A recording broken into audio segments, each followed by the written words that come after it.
दोस्तों, कई बार हमारे भीतर यह प्रश्न उठते हैं कि यदि कोई ईश्वर है तो वह जीवन में कष्ट क्यों देता है।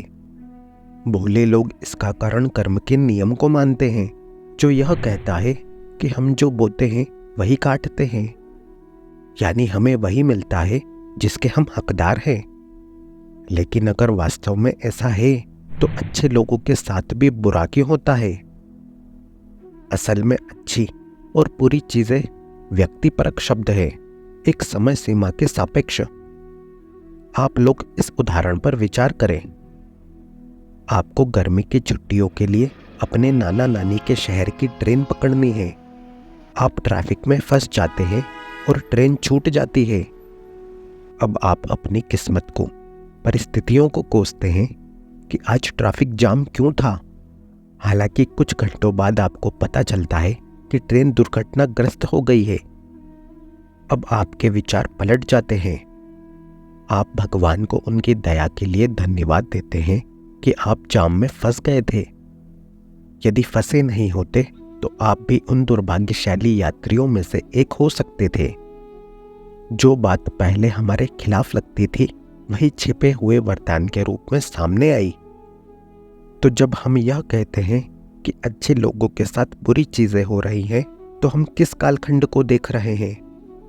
वर्तमान में जो चीजें बुरी लगती हैं वे आगे चलकर आंतरिक प्रगति के लिए अच्छी भी हो सकती हैं।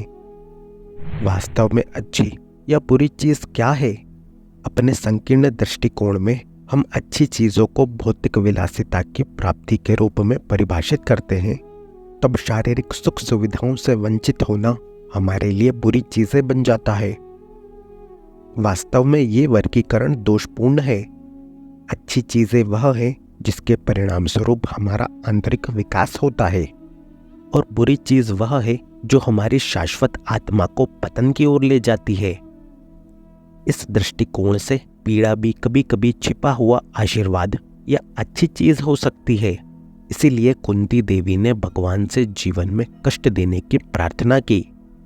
वे कहती हैं, हे श्री कृष्ण, मैं चाहती हूं कि आपत्तियां मेरे जीवन में बार बार आए। वे सुनिश्चित करेंगी कि मेरी दृष्टि आप पर बनी रहे और फिर मुझे जन्म और मृत्यु नहीं देखनी पड़ेगी, अर्थात मैं इस जीवन चक्र से मुक्त हो जाऊंगी।